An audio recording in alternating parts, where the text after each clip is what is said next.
Salamat sa iyong mga likha. Salamat sa liwanag ng araw at buwan. Salamat sa iyo, O Diyos. Salamat, Panginoong Jesus. Salamat sa iyong pagliligtas. Salamat sa buhay na walang hanggan. Salamat, salamat sa iyo. Walang hanggang pasasalamat ang sa'yo, o aming sasambitin. Maging sa huling sandali ng aming buhay, pasasalamat sa iyo'y walang hanggan.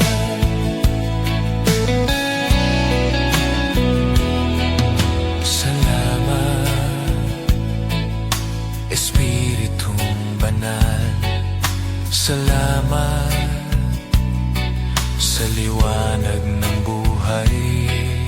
Salamat sa walang hanggang patnubay mo. Salamat sa iyo, O Diyos. Salamat sa mga magulang ko. Salamat sa mga kapatid ko. Salamat sa lahat ng kaibigan ko. Salamat, salamat sa iyo. Walang hanggang pasasalamat ang sa iyo aming sasambitin. Maging sa huling sandali ng aming buhay, pasasalamat sa iyo'y walang hanggan.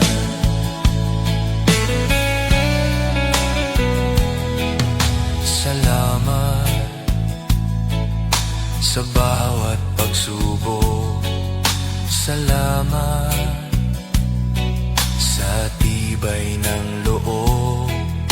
Salamat sa landas ng pagbabago. Salamat sa iyo, O Diyos. Salamat sa wagas na pag-ibig mo. Salamat, iniibig mo ako. Salamat sa bawat taong nagmahal. Salamat, salamat sa iyo.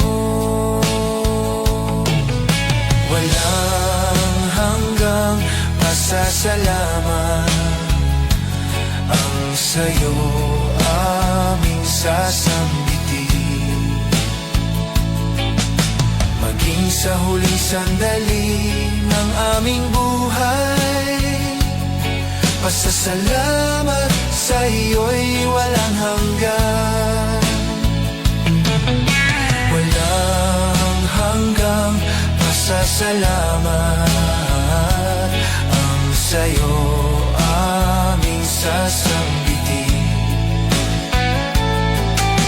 Maging sa huling sandali ng aming buhay, pasasalamat sa'yo walang hanggan.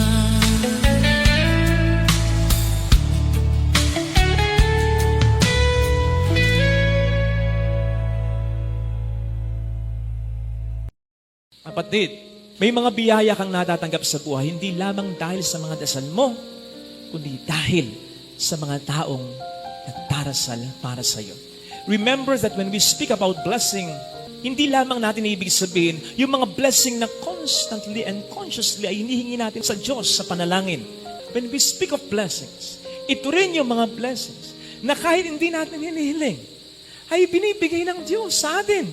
Siyempre, nandiyan lagi ang pagmamahal ng Diyos who knows everything we need. At kahit hindi tayo humihingi, ay binibigay niya sa atin. Pero I'd like to think na may kinalaman din dito ang mga panalangin ng mga taong concerned sa atin. Sila yung nag-bring sa atensyon ng Panginoon ang lahat ng ito na mga kinakailangan natin.